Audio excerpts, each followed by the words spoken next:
Hello मेरे दोस्तों, कैसे हो? अच्छे होंगे, आशा नहीं पूर्ण विश्वास है। मेरे दोस्तों, आपका हार्दिक स्वागत है विलेज तक में। आज की सच्ची घटना 13 अप्रैल 1919 जलियांवाला बाग हत्याकांड की पूरी घटना हम इस वीडियो के माध्यम से बताएंगे।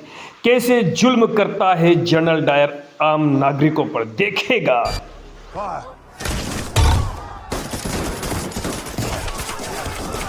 13 अप्रैल साल 1919 अमृतसर का जलियांवाला बाग मानवता को शर्मिंदा करती एक ऐसी घटना का गवाह बना जिसने हमेशा के लिए गोरे अंग्रेजों के चरित्र पर काला दाग लगा दिया। इसी दिन जनरल डायर ने हजारों मासूम निहत्थे हिंदुस्तानियों पर लगातार गोलियां चलवाई। यही नहीं, उन लोगों के भागने का तमाम रास्ते बंद कर दिए गए सिवाय मौत के। उनके पास कोई रास्ता नहीं था। आगे जाकर क्रांतिकारी उधम सिंह ने जलियांवाला बाग हत्याकांड में गोली चलाने का आदेश देने वाले जनरल डायर को गोली मार दी और इस हत्याकांड का बदला ले लिया। लेकिन ये सवाल फिर खड़ा हुआ कि क्या सच में मरने वाला वही व्यक्ति था जिसने उस बाग में गोली चलाने का आदेश दिया? आखिर क्या है इस हत्याकांड के पीछे की क्रूर सच्चाई? वो कौन से सर्कमस्टेंसेस थे जो इस घटना के लिए जिम्मेदार थे? आज के इस हिस्से में हम जानेंगे दिल दहला देने वाली इस घटना की एक सच्ची घटना। हमारे साथ आखिर तक जरूर बने रहिएगा ताकि आज की पीढ़ी भी जान पाए कि आजादी उतनी भी सस्ती नहीं है जितनी आसानी से आज हम इसे एंजॉय कर रहे हैं। जलियांवाला बाग हत्याकांड की भूमिका उस समय बननी शुरू हुई जब अंग्रेजों ने रॉलेट एक्ट लगाया और देश भर में इसका विरोध शुरू हुआ। वो तारीख थी 10 अप्रैल। रॉलेट एक्ट का विरोध चल रहा था और अंग्रेजों ने इस एक्ट के विरोध करने के लिए सैफुद्दीन किचलू, डॉक्टर सत्यपाल को गिरफ्तार कर लिया गया।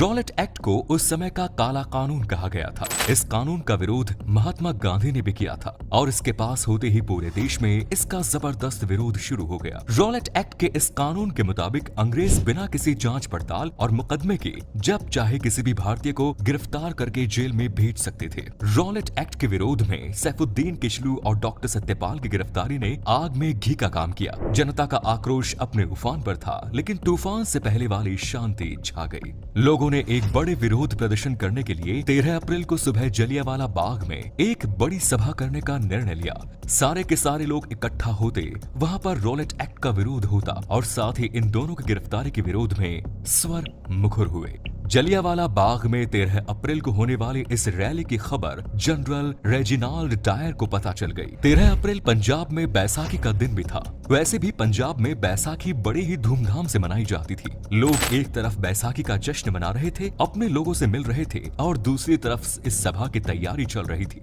लेकिन जनरल डायर ने इस सभा के खिलाफ पहले से ही तैयारी कर ली थी। उसने 12 अप्रैल को ही अतिरिक्त सैनिक टुकड़ी बुलाकर अपनी तरफ से पूरी तैयारी कर ली। सुबह का वक्त था। लोग बैसाखी के त्योहार के चलते खुशियां मना रहे थे और अपनों से मेल मिलाप करने के बाद लगभग 25,000 लोग जलियांवाला बाग में आम सभा के लिए इकट्ठा हो गए। इधर जनरल डायर भी अपनी पूरी सैन्य टुकड़ी लेकर जलियांवाला बाग की तरफ चला गया। जलियांवाला बाग में भीतर जाने का एक ही रास्ता था। लोगों की शहर सभा हो चुकी थी और उन्हें मालूम भी नहीं था कि कब जनरल डायर अपनी पूरी की पूरी सैन्य टुकड़ी लेकर अंदर दाखिल हुआ और उसने जलियांवाला बाग के मुंह पर तोप रखकर उसने बंद कर दिया। इसके बाद अपने सैनिकों की पोजीशन लेने के बाद जनरल डायर ने सीधे लोगों पर फायर का आदेश दे दिया। बिना किसी चेतावनी के, बिना एक शब्द बोले जनरल डायर के आदेश का पालन करते हुए सैनिकों ने अपनी अपनी बंदूकों का मुंह खोल दिया और लगातार गोलियां लोगों पर बरसने लगी।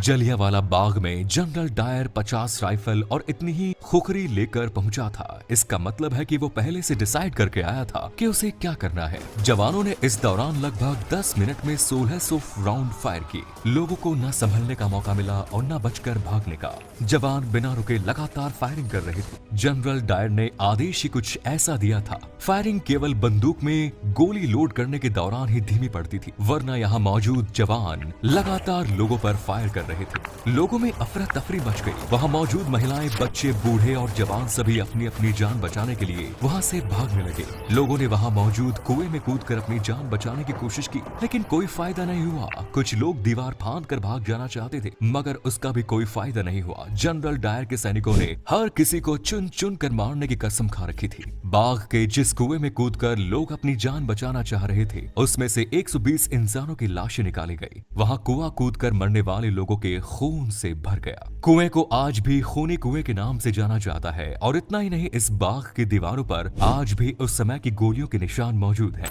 लगातार 10 मिनट हुई इस अंधाधुंध फायरिंग के बाद जनरल डायर राक्षसों की तरह हंसता हुआ वहां से बाहर चला गया। इतना ही नहीं, अमृतसर की सड़कों पर जो भी भारतीय उसे नजर आता वो उसे भी गोली मार देता। मरने वालों को अपनी तोप के पीछे रस्सी से बांधकर घसीटता हुआ ले जाया गया। इस हत्याकांड के बाद अंग्रेज सरकार ने अपने आंकड़े जारी किए। उन आंकड़ों के मुताबिक इस नरसंहार में 379 लोगों की मौत हुई, लेकिन मरने वालों की असल संख्या कुछ और ही थी। हकीकत में इस हत्याकांड में हजारों लोगों की जान गई थी। इस दिल दहला देने वाली घटना ने पूरे देश को हिला कर रख दिया। चारों तरफ इस घटना की निंदा होने लगी और इस घटना की जांच का जिम्मा लेफ्टिनेंट माइकल ऑडवायर को दिया गया। गोली चलाने वाले जनरल डायर ने अपनी सफाई में कहा कि गोली चलाना उसकी मजबूरी बन गई थी। उसे अपने कर्तव्य का पालन किया। अगर वो गोलियां नहीं चलवाता तो वहां मौजूद भीड़ उसे ही मार देती। ये मार्शल का उल्लंघन होता। लेफ्टिनेंट माइकल ओड्वायर, जो कि इस मामले की जांच कर रहा था, वो जनरल डायर के इस जवाब से संतुष्ट हुआ। आगे चलकर इस मामले की जांच लाहौर के हंटर कमीशन के द्वारा की गई। फाइनली इस मामले में जनरल डायर को सही माना गया और ब्रिटिश अधिकारियों ने उसे प्रमोशन दिया। लेकिन इसके साथ ही फाइनल रिपोर्ट में ये भी कहा गया कि जनरल डायर अब कभी इंडिया नहीं आएंगे और उन्हें ब्रिटेन में रहकर ही सर्विस करनी होगी। इस हत्याकांड के दौरान सरदार उधम सिंह जलियांवाला बाग में ही मौजूद थे। ये उनकी खुशकिस्मती थी कि वो इतनी गोलियां चलने के बावजूद भी बच गए, लेकिन उन्होंने कसम खाई थी कि वो इस हत्याकांड का बदला जरूर लेंगे। लेकिन इस हत्याकांड के मुख्य आरोपी जनरल डायर की साल 1927 में एक बीमारी के चलते मौत हो गई थी। लेकिन इस मामले की जांच करने वाला लेफ्टिनेंट माइकल ऑडवायर अभी भी जिंदा था। इधर उधम सिंह प्रतिशोध की आग में जल रहे थे। वो एक गरीब परिवार से थे। उन्होंने गदर पार्टी ज्वाइन की। उनके सिर से माता पिता का साया तो पहले ही उठ गया था, लेकिन उनका लक्ष्य तो माइकल ऑडवायर था, जो कि लंदन में था। जैसे ये जानकारी उन्हें मिली, वो लंदन जाने का जुगाड़ लगाने लगे। उन्होंने बढ़ई का काम करना शुरू किया और कुछ पैसे इकट्ठा करने लगे। पैसे इकट्ठा करके वो अमेरिका गए। अमेरिका के बाद वहां से लंदन पहुंच गए। लंदन में वो एक रेस्टोरेंट में काम करने लगे। रेस्टोरेंट में काम करते हुए पैसा जमा कर रहे थे ताकि एक पिस्टल खरीद सके। इतने सब काम करने के चक्कर में उधम सिंह को पूरे 21 साल लग गए। आखिरकार फाइनली वो समय भी आ गया जब उधम सिंह अपने लक्ष्य के करीब पहुंचे। साल 1940 में लंदन के क्रैक्सटन हॉल में ईस्ट इंडिया एसोसिएशन और रॉयल सेंट्रल एशियन सोसाइटी की मीटिंग होनी थी। इस मीटिंग में माइकल ऑडवायर भी पहुंचा था और उधम सिंह एक किताब में बंदूक रखकर ले गए थे। दरअसल किताब के पन्नों को उन्होंने बंदूक की आकृति के बीच से काट लिया था और उन्हीं के बीच में वो बंदूक छुपा कर ले गए थे। पंक्ति में सबसे आगे बैठे उधम सिंह माइकल ऑडवायर के आने का इंतजार कर रहे थे। जैसे ही माइकल ऑडवायर स्टेज पर आया, उधम सिंह ने 3 गोलियां उनके सीने में उतार दी।